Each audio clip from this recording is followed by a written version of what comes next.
Hi అండి, అందరికీ నమస్తే. పచ్చిమిర్చి టమాటా కర్రీ అండి.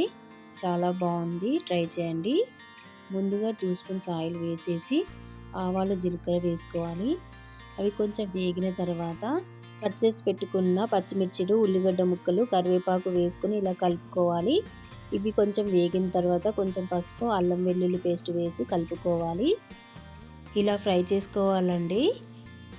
ఇవి కొంచెం వేగిన తర్వాత ఇప్పుడు కట్ చేసి పెట్టుకున్న టమాటా ముక్కలు వేసుకొని కలుపుకోవాలి.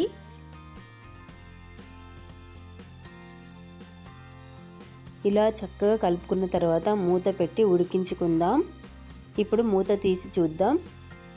రుచికి సరిపడా సాల్ట్ వేసి కలుపుకోవాలండి. ఈ విధంగా చేశారంటే టేస్ట్ అయితే చాలా బాగుంటుంది, చాలా రుచిగా ఉంటుందండి. ట్రై చేయండి.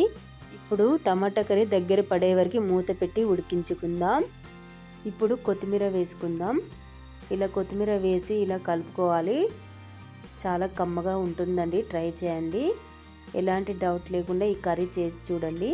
వేడివేడి అన్నంలోకి, చపాతీలోకి చాలా రుచిగా ఉంటుంది. మీకు ఈ కర్రీ నచ్చితే లైక్ చేయండి, సబ్స్క్రైబ్ చేయండి.